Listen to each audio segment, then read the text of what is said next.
Hi everyone, this is Kathy. It's been a long time since I've seen anyone, talked to anyone, anything like that. I mostly have been reading the Bible and articles and medical journals and, different things like that, looking at YouTube, looking at different things. So I wanted to come on here to you today to say, you know what?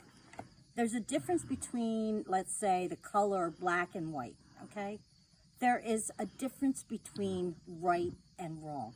And there is good and there is evil. And there is God and there is the devil. And you got to pick right now what side you're on, because it's coming up to the part that God needs you as his warriors. That's exactly what he needs you to do. Of course, this is going to lead to peace and us being with him and us being in a better world. But I need you to do something that's a little bit different, like the Vortex said, is get involved.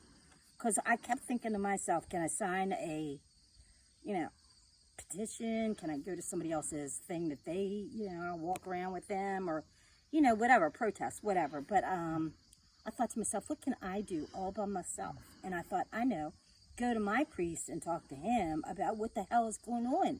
Like with these pedophiles, like with this money, like with Pope Francis agreeing with all these things that are not in the Bible. What the heck's going on? Well, I know that it's the New World Order, but that's another whole thing. What I want to say to you is that you got to get out and do something yourself. So when I went to go talk to my priest, which was a suggestion of one of my children, it made sense, because then when I did go there, I realized that they think we don't know anything. They think that we're not thinking too much about these pedophile things. They think that we don't think anything about this money. Like he was just going to pat my head and send me away. I went up there the second week, and then I started being in the Bible, quoting with him, doing these things. And guess what? He didn't know what the heck he was talking about in some of these different stories. So why am I going to church every week, listening to this man that obviously is not maybe reading the Bible day per day? I don't know what he does. I'm sure he's a very good man, and he's very old. So, and I know he's been in the church for a long time, but, the church is absolutely going the wrong way. And I don't feel bad about saying that, but I need other Catholics like me to stand up. Go to your church. Talk to your priest. Ask them what they're doing. Demand the money back, because the people should get that money to maybe have Catholic schools or something, or, it's ridiculous, because the government and the church is breaking the whole enchilada up. And once your eyes are open, it's something. It's really something to see. So, I think you should go to your church, demand that these pedophile priests be gone, demand that every gay priest is gone, demand that Francis get on board with either the Catholic Church or get him out of there and get our real Pope back, because I don't even know how that happened. And the Treasury should go to every person, and then the schools. The other thing I want to say is the Jewish people were just ushered in like cattle into these ovens that burnt them alive. Men, women, and children. And that's what they're going to do to us if you don't stand up. Because the next thing that's going to happen in this country, besides masks, right? Besides standing 6 feet apart, the next thing is going to be the military. You hear Trump say it. That's what they're going to bring in. They're going to bring it into Oregon because there's so many fires. They're going to bring it into California because there's so many fires. They're going to bring it in Seattle because there's so much, I don't even know what you call it, craziness going on up there. That's what they're going to do. But the Jewish people said, never let that happen again. So why don't we Catholics get on board with that and say, let's let that never happen again. So you got to wake up. You got to stand up. And remember that you don't have to go to Mass every week. You go to Mass in your heart. Jesus lives in your heart, in your soul, in your body.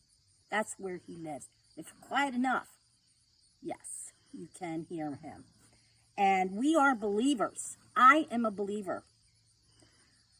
If you're not a believer, then you're a scoffer. It's the same as black and white.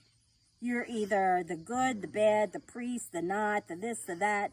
You're either God or the devil, and you're either a scoffer or you're a believer. So you can make fun of me all you want, but I'm telling you, you stand up on your feet and find out what you can find out, and then come back and call me a scoffer. I'd love to hear from you. The Lord provides, he says, 4 springs that are coming, and the spring that we're in is the second spring. The second spring has to do with volcanoes and earthquakes, and I'm sure that we can all see that there. And the third spring is next, and I'll come back with that one. And the other thing that I just want to say that I will come back with is 5G. And what is 5G? And why are we all so excited about 5G? And we're so excited about our internet being faster and faster and faster, because there is a 6th generation and a 7th generation already. And I believe all these 5th generations were made in China and being brought over into the United States of America for us to have it. But I'll come back and bring you stuff with that. But there's one positive thing, detrimental thing I will say. With 5G, the thing about 5G is it may be faster. It's because the satellites are closer together. So that means that instead of like maybe one between here and there, now maybe you have 4 poles and 4 on one pole and 4 on one pole and 4 on one pole. So there you get radiation all over the place. So, I mean, I could be wrong, but just even thinking in that method, you can see that it seems like it's right. So I'll be back on to tell you that. So anyway, wake up. God says, wake up, awaken. That's what he says. If you have ears to hear and eyes to see. Thank you. I love y'all. Bye.